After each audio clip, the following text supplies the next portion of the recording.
I never thought that betrayal could sound so delicate.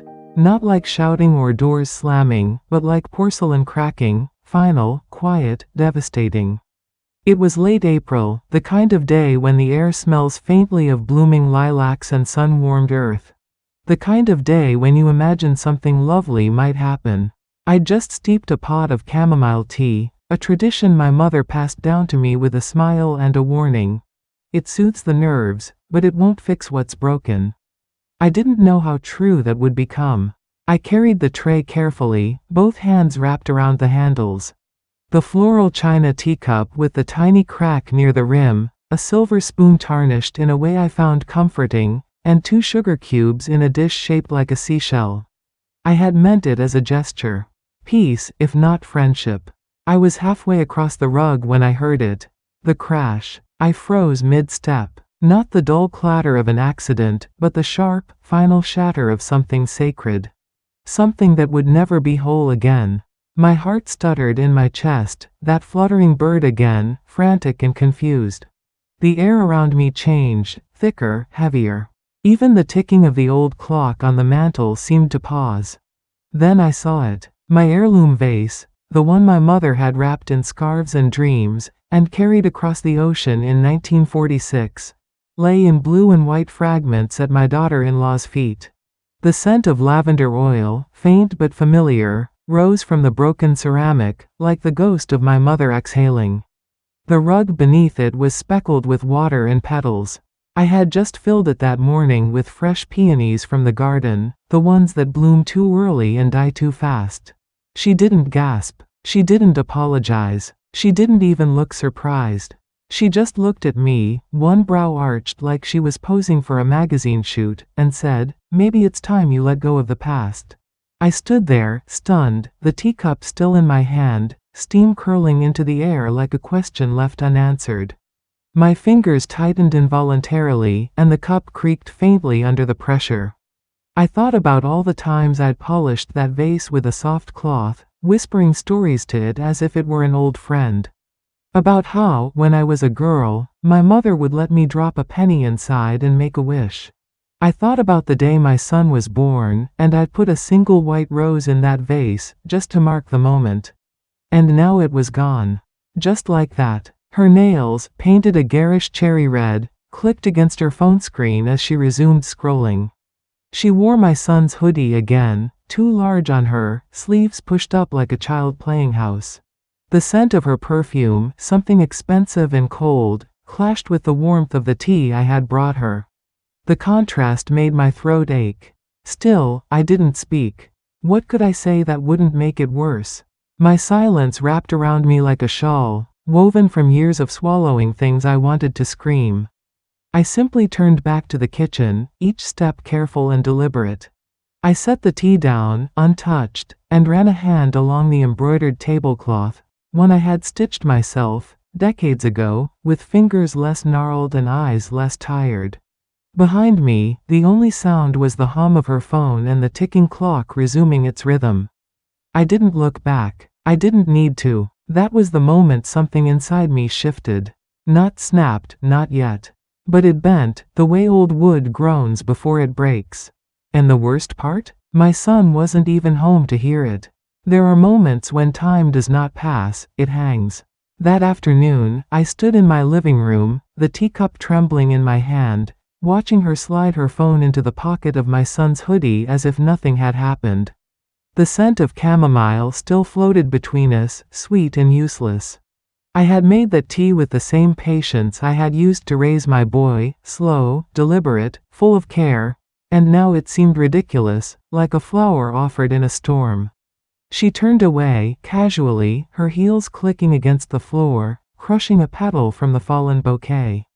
I didn't speak. My voice had lodged itself somewhere beneath my ribs, behind the ache that had started growing the day she moved in.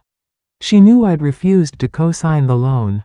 Oh, she knew. Her dream boutique with its pastel velvet chairs and overpriced herbal lotions had already eaten through 2 silent investors and her mother's retirement savings.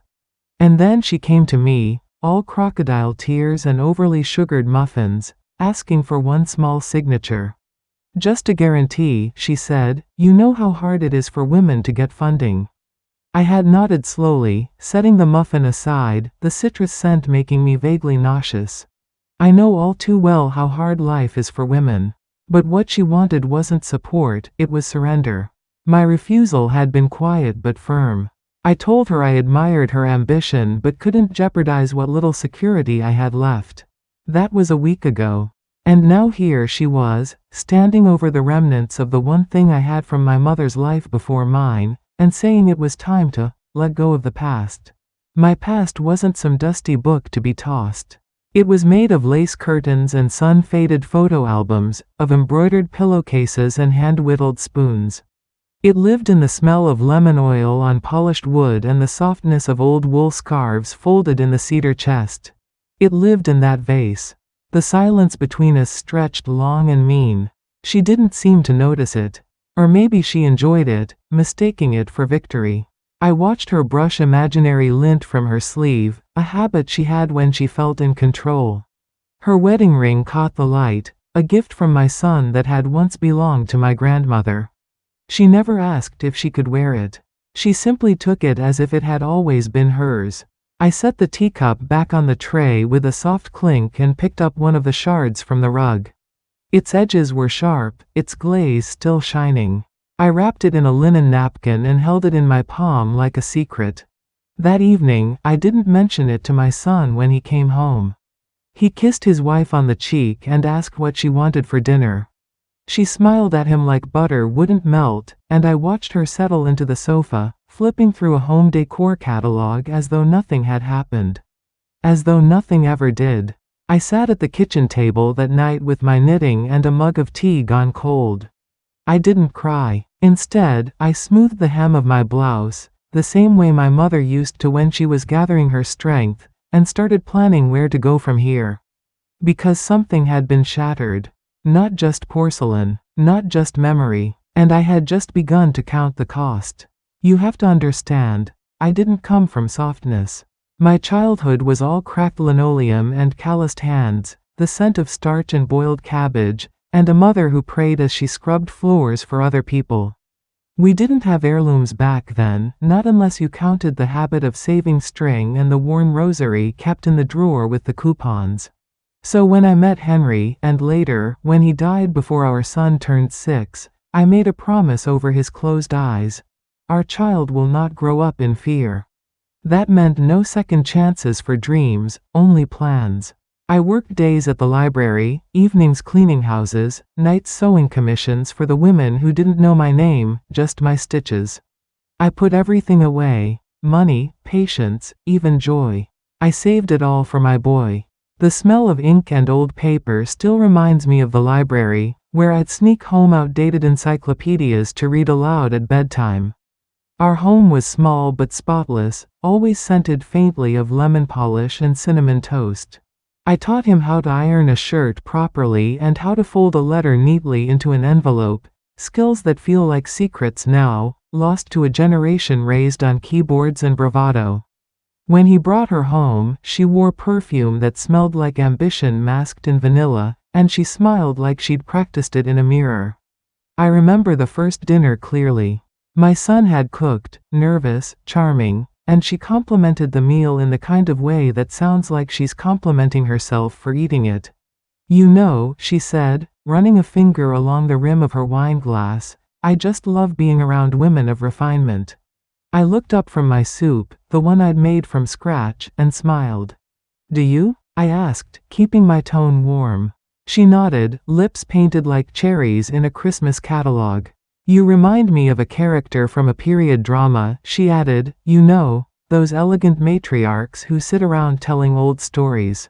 She said, old, the way you say, expired. Still, I stayed polite. I told myself she was just young. That her clumsiness with words came from nerves. That she might grow into the grace she faked. But I saw it then, the way she glanced around my house, assessing, calculating. Noticing the silver spoons on the table, the crystal candy dish, the antique mirror above the mantel. She was the kind of girl who saw history not as a gift, but as an obstacle to her own spotlight. And my son, my sweet, tender-hearted boy, he saw love. He saw someone who laughed at his jokes, wore his sweaters, and kissed him in public. He didn't see her eyes when he wasn't looking. He didn't see the way she flinched when I corrected her, or how she would always change the subject when I mentioned his father. She wanted the comfort I'd built, but not the story behind it. She wanted the inheritance without the lineage. And I, foolishly, kept offering her tea and kindness, thinking that eventually, she would see what it all meant. Instead, she saw only things. Objects to possess. People to maneuver. And I began to wonder if love had blinded my son, or if I had blinded him first, by making the world too soft around him. I gave her the benefit of the doubt, hoping civility might do what affection couldn't. There's a kind of ache that comes from hoping too long. It seeps into the joints, the way damp weather settles into old bones. Still, I believed, or wanted to believe, that courtesy could be a bridge. That if I kept the kettle warm and my tongue measured, I might reach the part of her that wasn't performing. So, I visited her boutique. It sat on a narrow street tucked between a vegan bakery and a yoga studio, its sign written in a font that looked like it belonged on a wedding invitation. Ever and Sage, it read, though I always thought the name tried a bit too hard. The bell on the door chimed like a fairy tale when I stepped in. The place smelled of bergamot and something faintly medicinal, like dried eucalyptus left too long in water. She greeted me with surprise, not delight, her arms folding instinctively before she relaxed into that curated smile. The boutique was a patchwork of mismatched ambitions, overpriced candles, scarves that looked handwoven but weren't, and a rack of dresses that all hung the same way, loose, ethereal, made for women who never sat on public transportation. I wanted to see what you've built, I said, adjusting the brooch on my coat, a habit I picked up when I needed to steady myself. Her eyes flitted briefly to the pearl, my mother's, then to the corner of the room where a tea set stood behind a glass display. Oh, she said, suddenly flustered, that's vintage. Isn't it charming? It was mine. Not literally, of course. But it was the exact same pattern I'd inherited, delicate blue cornflowers on ivory porcelain. A set that had been discontinued for decades. I knew because I'd searched for a missing saucer in the 1990s like a woman chasing a ghost. She didn't know that, of course. To her, it was simply an aesthetic. Something to make her shop look authentic. It's very unique, I said with a small smile. Her shoulders softened. She leaned in and, for the first time, hugged me. A stiff, performative embrace, her hand patting my back like she was clocking a transaction. But still, I let myself believe it was a start. I held onto the smell of rosemary that clung to her blouse and imagined she'd spent the morning making something herbal, not just bottling someone else's recipe. That evening, I made us dinner. I roasted a chicken the old way, lemon tucked under the skin, thyme from the garden, a drizzle of honey for the glaze. She barely touched her plate. I'm trying to cut back on meat, she said, picking at a salad. My son kissed her temple and praised her discipline. I nodded, even as I wrapped leftovers that would never be eaten. I told myself that progress takes time. That even a strained smile could become real if repeated often enough. But when I looked at her across the table, lit by the glow of the pendant lamp I'd rewired myself in 1983, I saw a girl building her empire atop someone else's foundation. And I, fool that I was, had just given her a tour of the castle. The omissions were small at first, just enough to make me wonder if I was imagining things. It began like the slow unraveling of an old sweater. One stitch here, another there. You don't notice until the cold gets in. The first time, it was my name left off the family group chat. A new thread had started, plans for a barbecue, talk of who would bring what, and I only found out when Eleanor mentioned it during our weekly call. Oh, I'd said, stirring my tea with a heavy hand, I didn't know there was a barbecue. My voice tried to stay light, but my spoon clinked a little too hard against the mug. Then there was the dinner, rescheduled, last minute, they said. But I only discovered the new date when I saw a photo of the meal posted online. My granddaughter's gap-toothed grin was centered in the frame, holding a plate of lasagna I hadn't made. I enlarged the picture until I could see the tablecloth, the one I'd gifted them when they moved in together. It had stains now, new ones. I didn't say anything. I just folded my linen napkin, a habit, a ritual, and placed it gently on the table beside my cooling tea. That night, I dusted the corner shelf in the hallway, lingering on the photo of my son at 8 years old, holding the pinecone he'd painted gold for Christmas. His cheeks were chubby, his hair stuck up like a dandelion gone to seed. He had loved me then. That I knew. But love isn't always loud when it fades. Sometimes it's as quiet as a changed tone, a forgotten invitation, or, worst of all, a name replaced. She stopped calling me Mom. Just like that. One day I was Mom, and the next I was Margaret, as though we were neighbors in a condo board meeting. She used it in front of others, too, with a practiced nonchalance. Margaret said we shouldn't paint the guest room. Margaret's still using that old sewing machine. The way she said it, you'd think we barely knew each other. Names matter. They carry weight, years, roles, memories.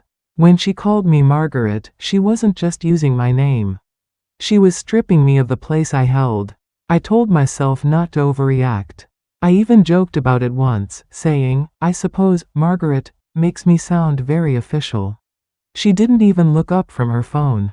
It's just simpler, she said. Simpler for whom? That week, I started keeping a journal again. I wrote in it after dinner, my hand slow but steady. I wrote about the scent of garlic on my fingers, the hum of the old refrigerator, the shape of the silence between us.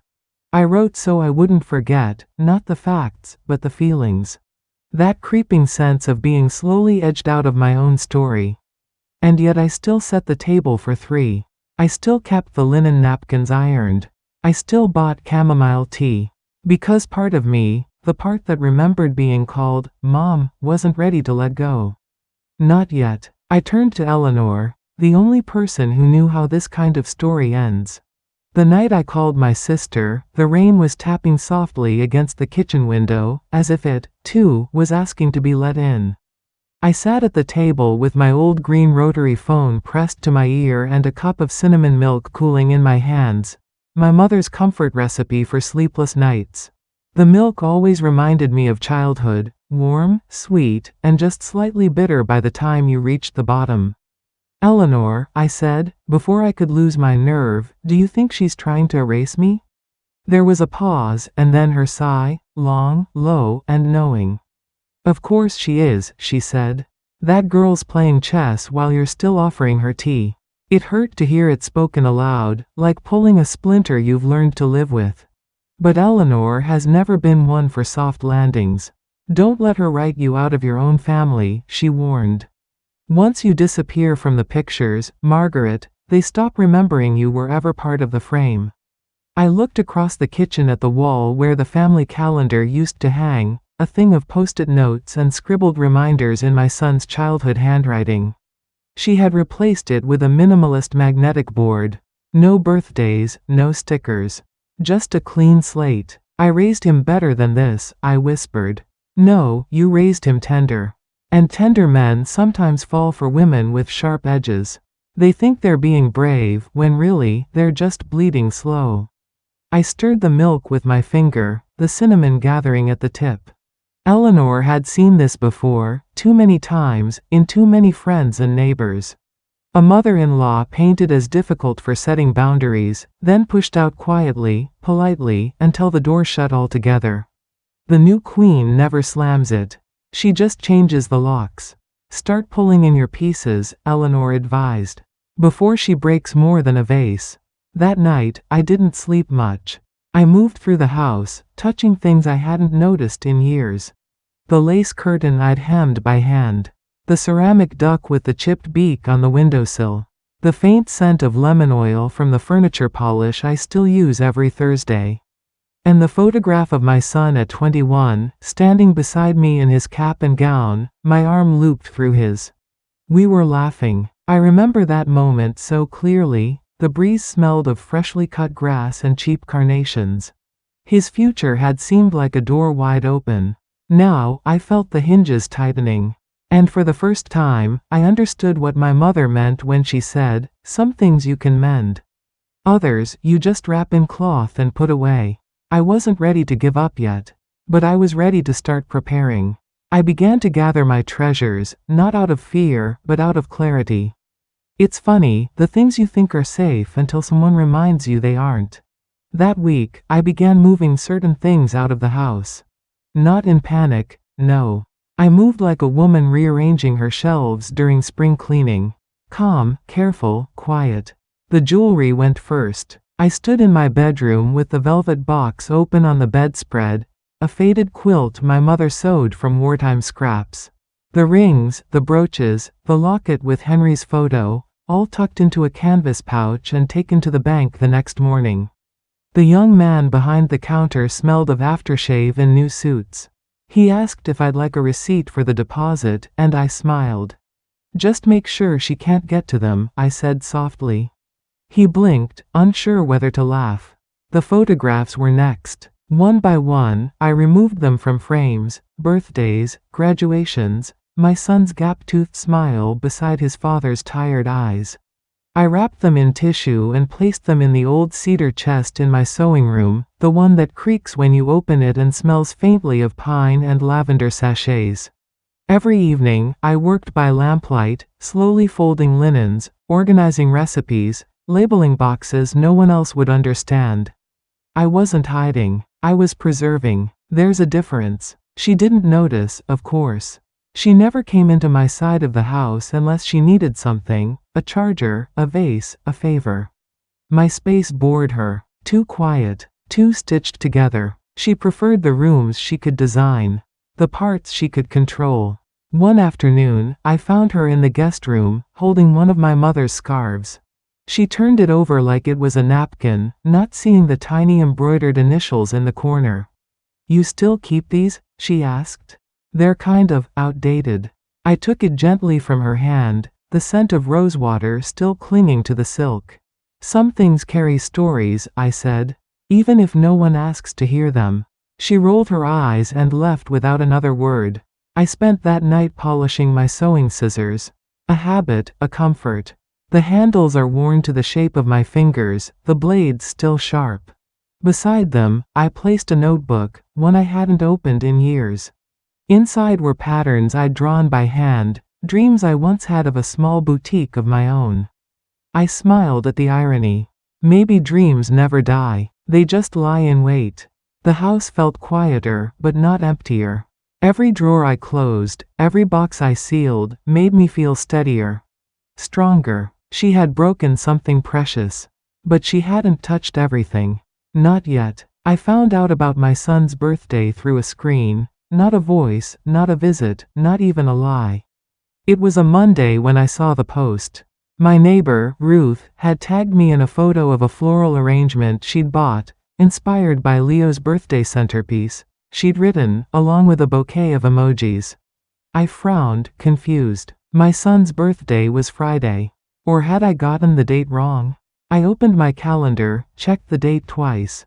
No mistake. I clicked through, and there it was, a dozen photos.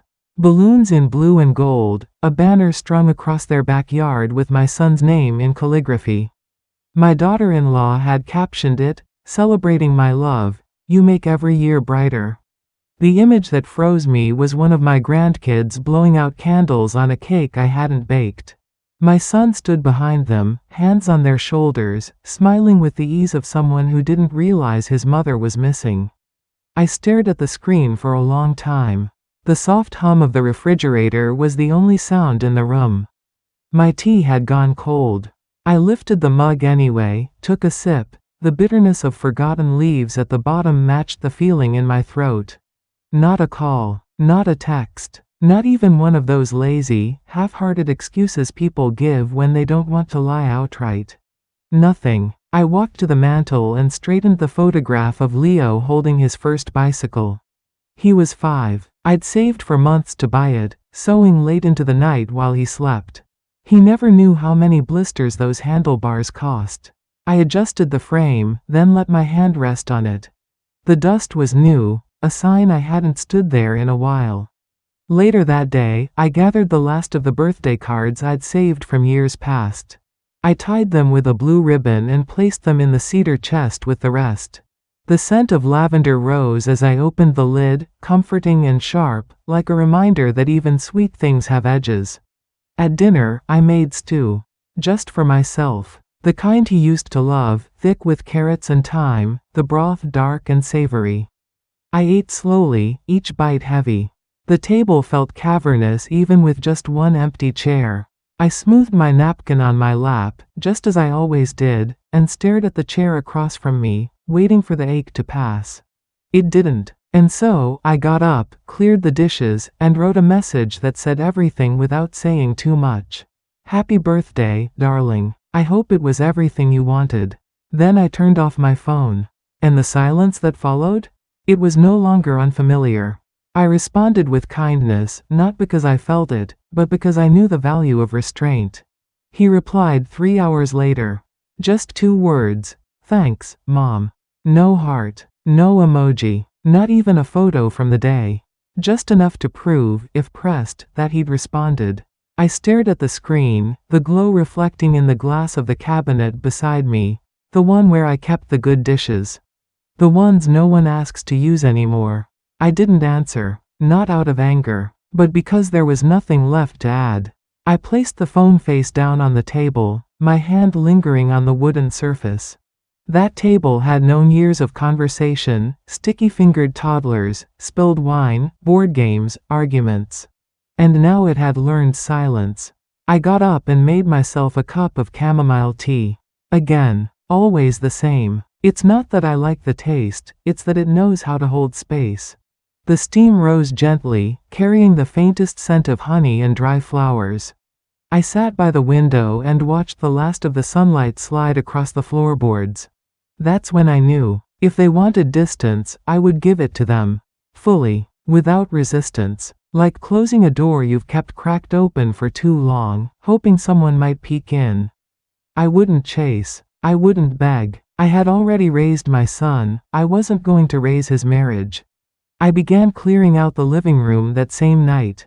Not in anger, but in quiet preparation. I removed the toys my grandchildren had outgrown but still left in the corners. I folded the Afghans and placed them back in the cedar chest. I even polished the surface of the upright piano, though no one had touched it in years. As I dusted, I found a small wooden puzzle piece wedged beneath the sofa. It was shaped like a bird, missing its wing. Probably from one of those cheap puzzles they used to bring over for Sunday visits. I turned it over in my hand. A piece that once belonged. Now adrift. I wrapped it in tissue and placed it in the drawer where I keep small, lost things.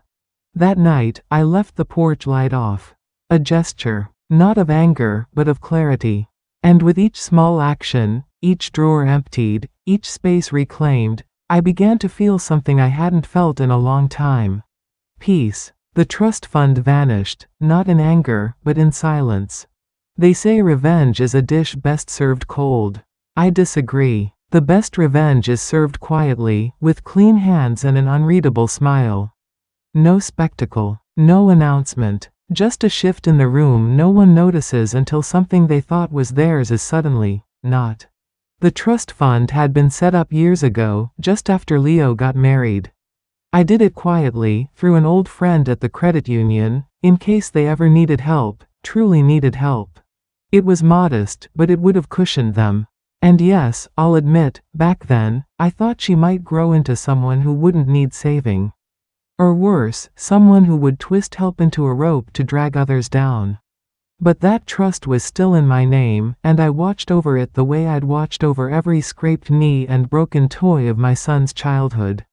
Until now. The day after his birthday, the one I wasn't invited to, I walked into the bank with a folder of neatly signed documents and a mind as clear as glass. I wore my Sunday coat, the one with the velvet collar, and I carried my old leather purse, the kind that squeaks a little when you open it.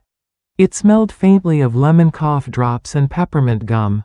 The woman behind the desk recognized me. "Still knitting those baby blankets?" she asked kindly. I smiled. Not for a while now. She didn't ask questions as I moved the funds into a private account. Didn't raise an eyebrow when I instructed her to close the trust entirely. She just nodded, clicked, and printed a confirmation. When she handed me the paper, our fingers touched. Mine were steady. "Anything else today, Mrs. Dalton?" "No," I said. "That will be all." I walked out into the sunlight, blinking against it. The air smelled of cut grass and faint gasoline, the kind of suburban morning I used to love. But I didn't feel loss.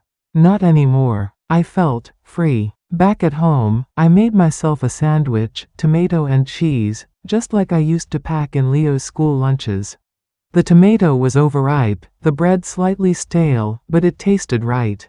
Solid. Enough. Later, I opened the sewing chest and tucked the bank statement inside an envelope, placing it beneath a pile of old patterns. Hidden, but not forgotten. They wouldn't know. Not today. Maybe not for years. She would go on dreaming her dreams, and he would keep thinking everything was in place. And I would keep sipping my tea, smoothing the hems of my blouses, and waiting. Because now, the wind was shifting. And for the first time in a long time, I was the one holding the sail. Forgiveness isn't weakness, but silence, when chosen, can become its own kind of strength.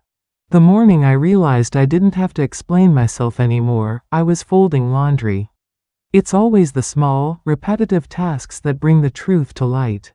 The towels were still warm from the dryer, soft from years of vinegar rinses and lavender sachets.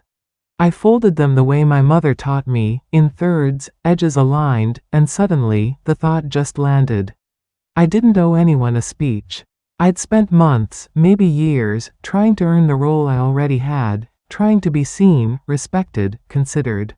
And for what? A few polite smiles and cold invitations sent too late?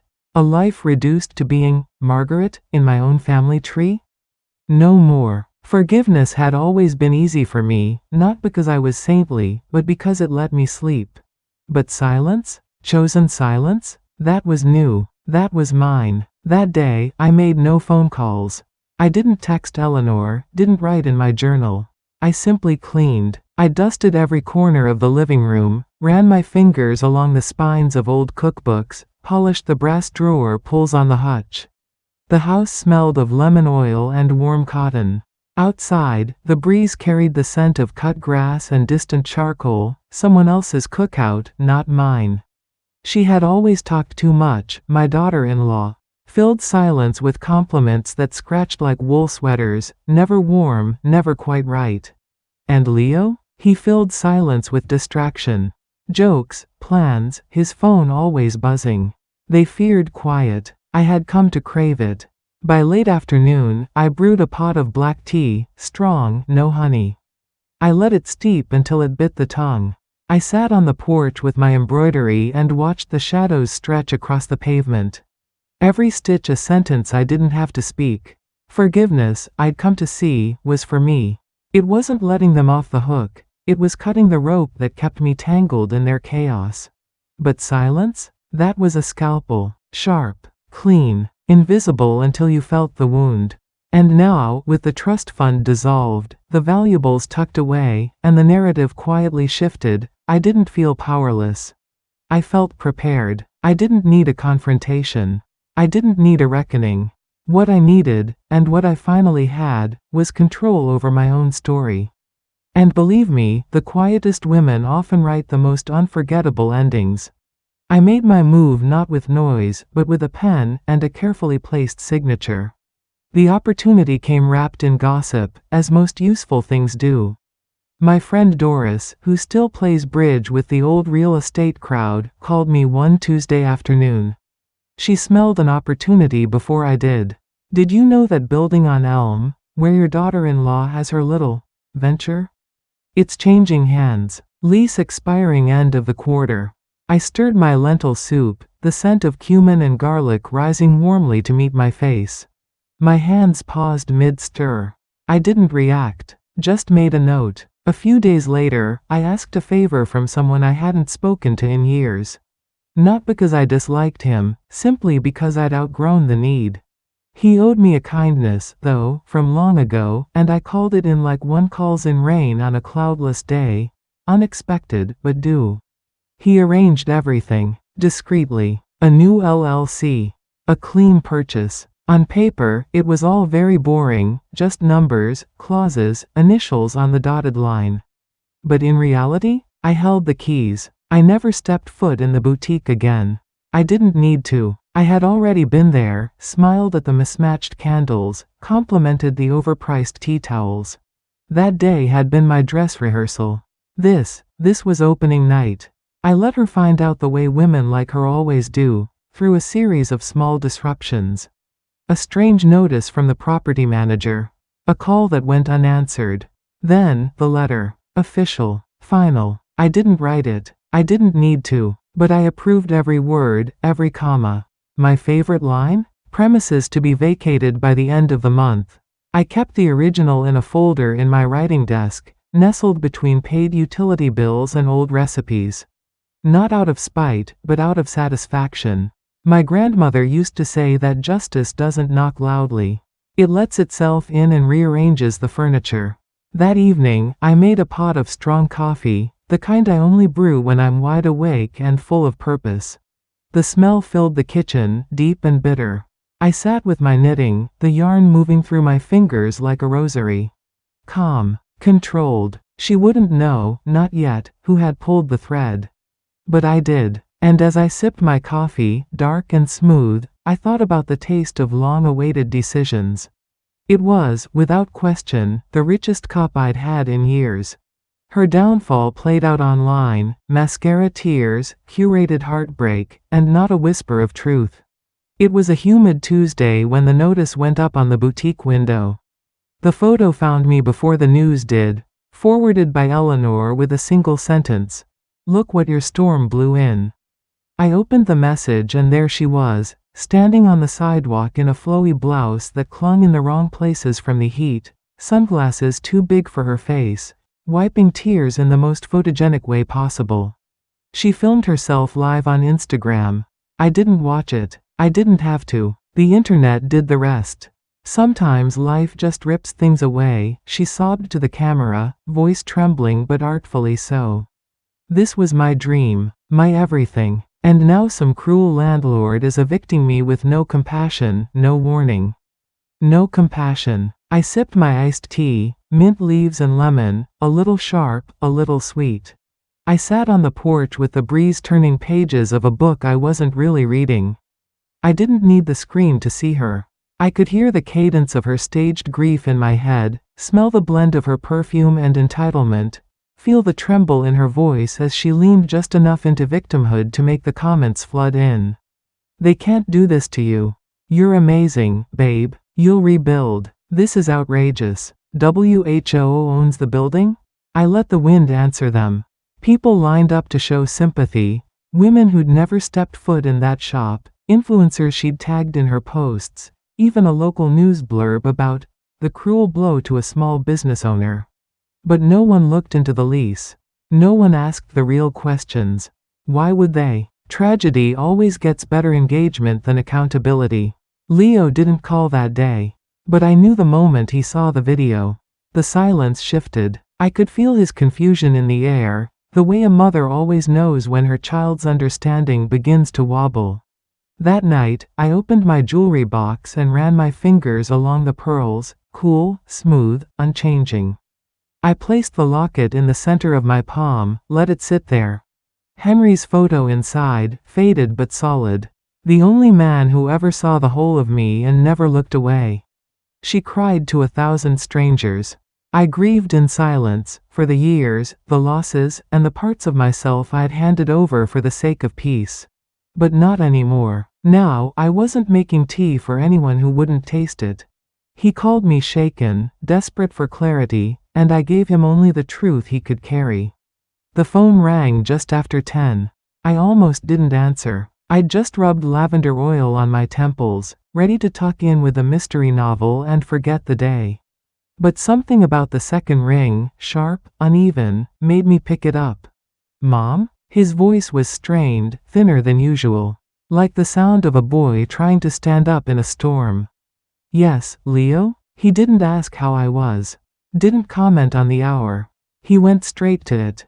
Can you believe what's happening to her? His voice cracked, not from sadness, but disbelief. As though the world had finally stopped treating her like the center of gravity. I held the phone with both hands, pressing it gently to my cheek. The scent of lavender clung to my skin, grounding me. What do you mean, darling? I asked, soft as chamomile. She's being evicted. Her shop, everything she's built, gone. No explanation, no warning. I don't understand how this could happen. I closed my eyes and let the silence settle for a moment. I could hear the echo of my own heartbeat in the receiver. Could hear the weight in his breathing. Some storms, I said, don't come with thunder. They start as a breeze. Just enough to stir the curtains. But if you don't close the window, they'll tear the whole house apart. He didn't speak right away. I imagined him sitting at their kitchen table, staring at the screen, piecing things together and still coming up short. She's devastated, he added finally, like a man offering a final defense. I looked around my room. The lamp glowed warm against the lace curtain. My sewing chest sat closed. The scent of old cedar and patience hung in the air. I touched the edge of my nightstand, polished smooth over decades, and felt steadier than I had in months. I'm sure she is, I said gently. I didn't offer him false comfort. I didn't tell him it would all work out. I didn't tell him everything happens for a reason. I simply let him sit in the quiet, let him hear how peace sounds when it isn't trying to impress anyone. He cleared his throat, unsure. Do you know anything about this? He asked, almost too soft to hear. I looked at the photo of us on the bookshelf. Leo at age 7, sitting on my lap, his arms thrown around my neck. He had loved me like the world hadn't yet hurt him. I ran a thumb over the frame. I know what happens when people leave their doors open too long, I said. And that was all. I didn't hang up. I let him do it, slowly, confused and heavy. And when I placed the receiver back on the cradle, I sat for a long time in the hush of my room, listening to the clean, unburdened silence. Because he didn't realize it yet. But I'd been forecasting this storm for months. She showed up at my door with fire in her eyes, but I had nothing left to burn. A week after the notice went up, she came. No warning, no call, just 3 sharp knocks that echoed through the house like a summons. I'd been folding linens, the good ones, the ones with the embroidered corners, and the scent of clean cotton still clung to my hands as I answered the door. There she stood. No makeup this time, no curated outfit, her hair pulled into a knot that had given up halfway through the day. Her eyes, rimmed in red, flicked over me with fury she didn't bother to hide. You think you've won? She hissed. I didn't flinch. I leaned against the doorframe, one hand resting lightly on the wood. My body calm, my spine straight. I'd worn a navy cardigan that morning, the one with the mother-of-pearl buttons, every button fastened, every edge smooth. It gave me armor. No, dear, I said softly, my voice as even as the tea I'd left steeping on the stove. I've simply stopped losing. She blinked. Just once. It broke something. Her mouth opened, ready, I'm sure, to launch into a speech. Maybe a list of everything I'd done or hadn't done. But I didn't give her the stage. I stepped aside, not to let her in, but to let the silence between us settle like dust on sunlight. You had no right, she said, her voice trembling with something between rage and disbelief. I had every right, I replied, tilting my head. I gave you time, respect, a home. I even gave you tea. You gave me fragments. She looked down at the ground then, as if the broken vase might still be there, accusing her from between the cracks in the porch boards. My hand instinctively smoothed the hem of my cardigan, a motion I hadn't even realized had become so frequent, always pulling things into place. Unlike her, she never adjusted anything. She expected the world to shift for her. I built that store, she whispered, more to herself than me.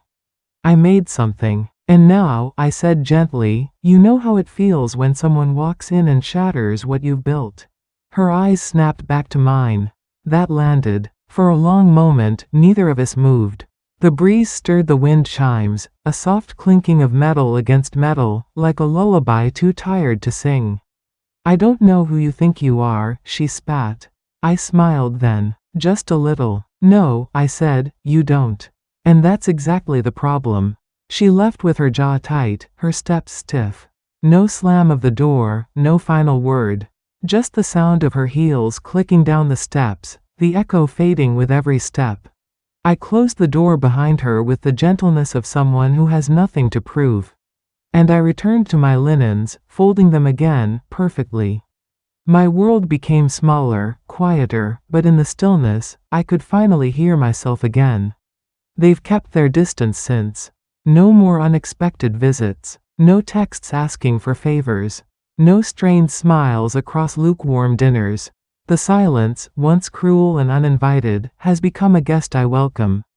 It sits with me in the mornings while I sip my tea, the steam curling like a ribbon through the light, and it follows me to bed, tucking itself around me like the old wool blanket I've had since Henry and I were newlyweds. My phone doesn't buzz as often. The group chats now hum without me. Sometimes I'll catch a glimpse of the children in photos, birthdays I no longer attend, holidays with matching pajamas. It stings, of course. It always does, but less than it used to. The ache has softened into something familiar, like the way old joints warn of rain. My table, once set for 6, now holds 2 plates most nights, one for me, and one for the quiet. But the food tastes better. Not because it's fancier, it's still my same roast chicken, my same rosemary potatoes, but because I eat without performance. No pretending I don't hear the sarcasm. No chewing fast to make room for the next interruption. Just flavors, real and earned. The house feels cleaner now. Not in the way bleach makes a place sparkle, but in the way air feels different after a storm. The spaces where her perfume used to linger have returned to the scent of lemon oil, cinnamon, and a hint of lavender from the sachets tucked in every drawer. I still pass by the broken vase sometimes, what's left of it. I didn't throw the pieces away. I keep one shard in my sewing chest, wrapped in linen, like a lesson pressed between pages. It's sharp, still, capable of cutting. I hold it from time to time. Not to remember the pain, but to remember the line between giving and giving in. Eleanor says I should feel triumphant. But I don't. I feel whole. There's a difference. Some mornings, I hear children laughing on their way to school and wonder if the youngest still remembers the song I used to hum at bedtime. I don't know. Maybe she does. Maybe not. Time has a way of sanding down the edges of memory until even love feels smooth and distant. But I keep the kettle warm. I keep the guest towels folded.